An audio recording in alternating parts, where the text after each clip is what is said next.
I gave a little speech a couple of weeks ago to senior generals and admirals and senior enlisted, and it was about the warrior ethos, which to me is just common sense in a military context. It's an understanding that we should be good at the basics and not be distracted by things that aren't a focus of warfighting. Get back to readiness, get back to accountability, training, warfighting, lethality, the basics, discipline, and not try to do other things with our formations. And that's why I've always said, and it's not a political statement, it's a military statement. The dumbest phrase in military history is that our diversity is our strength. Because I look out in this audience and I see a lot of different Americans from a lot of different backgrounds. Rich, poor, country, city, black, white, male, female, groups from all different backgrounds. But what makes us strong is not our differences, it's our unity of purpose. It's our shared mission. It's our oath to the Constitution. It's the fact that we will fight for each other, for the man and the woman and the right on our left, in ways the American people oftentimes can't quite understand. It's hard for civilians to sometimes understand that ethos, that understanding that I will give everything up to and including my life for this mission and for the men and women I serve with. And it's not about the differences of our background, it's about red, white, and blue. It's about who we are. And President Trump puts it simply. He said, we're back to a meritocracy. We're colorblind and gender neutral and merit-based. We want the absolute best in any way, in every profession, across the board, regardless of your background. To me, that's the establishment of the warrior ethos. That gives NCOs and leaders the ability to say, here's the standard, let's go meet it. Nothing else is in the way. And when you do that, you create inside your formations the fighting spirit necessary to do really difficult things. Really difficult things that most people can't connect to and don't understand. In the dead of night, the fog of war, on the Korean Peninsula, on the DMZ, which we had a chance to see, split-second decisions that most people in air-conditioned offices can't relate to. You've got to have that fighting spirit and that understanding of discipline in order to be comfortable and confident inside those moments with your formations. That's our job to give you, is that kind of confidence by restoring the warrior ethos. Second thing we're doing is we're rebuilding the military. We've spent historic amounts of American taxpayer dollars on beautiful equipment, and hopefully on making your lives better as well. It's not just about the systems. Yes, we're the most powerful, the most lethal, the most prepared military in the world. But it's also about ensuring the quality of life, the pay, the basics, the barracks. You name it, we're trying to address it so that when Americans raise their right hand to serve, they have the very best. Not only are you not in a fair fight ever because you've got the best equipment, but you're the most prepared and most taken care of as well. That's one of our promises and our commitments to you at our office, is that we care about delivering that. So when you look at budgets and spreadsheets and everything, yes, it's about the best fighters and the best bombers and stealth and hypersonics and aircraft carriers and submarines. You name it, we're investing in it because the next generation is going to have the best. It's also about setting you up for success because you are our most effective weapon. So it's restoring the warrior ethos, rebuilding our military, and then reestablishing deterrence. For the last couple of years, there have been some big moments on the world stage where America hasn't quite looked so good. Whether it's the debacle in the way we left Afghanistan, or it's what happened on October 7th with Hamas thinking they could take advantage, or the war in Ukraine, which never would have happened under the first administration of President Trump. Our enemies saw weakness, took advantage. And President Trump has given me the mandate to say no more.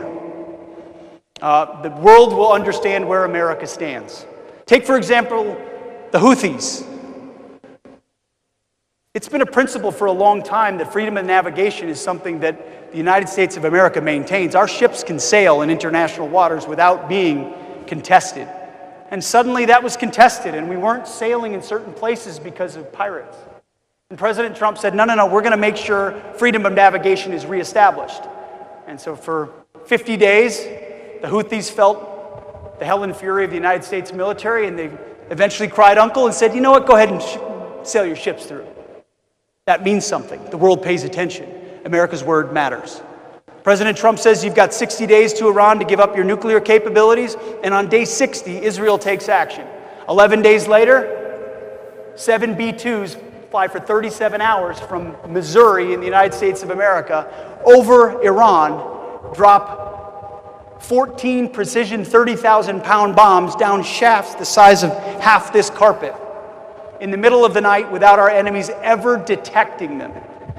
In fact, not a single enemy radar or fighter or even the media knew what was going until President Trump put out a truth in the dead of night, saying we've already been in and out and destroyed your nuclear capabilities. That is reestablishing deterrence. Or our southwest border, where 20 million folks, we don't know who they are, where they're coming from, crossed our border under the previous administration. President Trump said to the War Department, reestablish deterrence by working with Border Patrol and DHS to secure the border. And right now, 0 people are coming across our southwest border. Because you're not, as President Trump says, if you don't have borders, you're not a country. And defending our homeland is incredibly important. Reestablishing deterrence is telling narco-terrorists in the Caribbean or in the Eastern Pacific that you're not allowed to poison the American people with impunity. That when we have designated terrorist organizations trafficking drugs headed for the United States to kill hundreds of thousands of Americans, we will take action. We will treat those cartels like the Al-Qaeda of the Western Hemisphere, and we'll put them at the bottom of the Caribbean. And we have, in defense of the American people. It's reestablishing deterrence. You see, President Trump is a peacemaker. He's settled 8 wars in counting.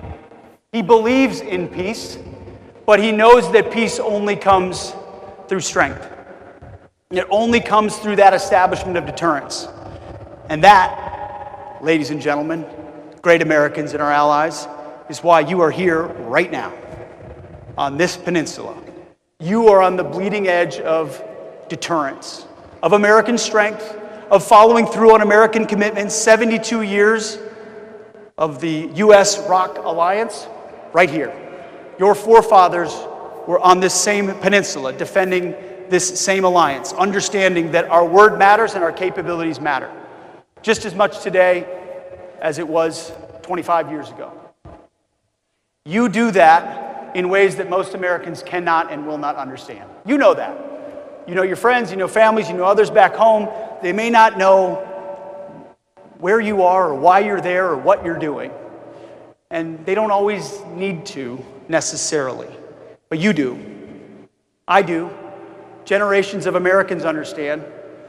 And I know that I'm looking out at the real 1%. The media likes to talk about the elites, the 1%. That's you guys. It's all of you.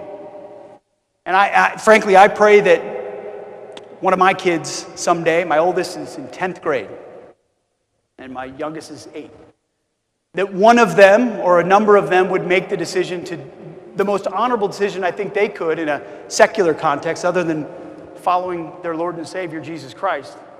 Other than that, is serving their nation in uniform. Defending something greater than themselves. Giving the prime of their lives to something tough, gritty, difficult, uncomfortable, in far-flung places, away from the creature comforts, in uncertain environments. That's the real elite of America. And so we at the Department of War, we get the privilege of serving you. We work for you. My job is to support you, is to set you up for success in every tactical environment, meaning you got what you need, you have the rules of engagement to be aggressive, to be effective, to close with and destroy the enemy. At the operational level, where you've got the right formations, you've got the right guidance, and the strategic level, where the umbrella and understanding of America first and peace through strength sets you up for success. And you tie all that together, and you've got an opportunity to defend our homeland, deter our enemies, allow our allies to step up and do more. That's what we're doing in Europe with NATO spending and allies spending more. We're seeing the same thing out here with our allies here in Korea stepping up, and Japan stepping up, and the Philippines stepping up, Australia stepping up, more countries stepping up to say, hey, we need to do more as well. American leadership encourages and begets more courage. And then, of course, we're investing a lot in our defense industrial base. If we can't make the things you need fast enough, then we can't resource the fight in real time. So there's a lot of levels to what we're trying to do, but we're doing it for all of you. And I would just close by saying that it is a real privilege to get a chance to watch President Trump operate, to watch his instincts, to watch his clarity, his bluntness, his deal-making, and the way that he creates opportunities out of environments where other folks would back down or say, we can't make that happen. He'll say, well, let me show you. But the one thing he told me two things when I took this job. The first thing he said was, Pete, you're going to have to be tough as shit. Sorry, kids. That has proven to be correct. We try. It's all politics and media nonsense, so it doesn't matter. It doesn't matter. You guys take on the real thing. We'll take on the politics and the media. He also said, I want you to reestablish the warrior ethos, which is what we're doing. But the other thing he tells me is every time we meet with the troops, tell them we have their back.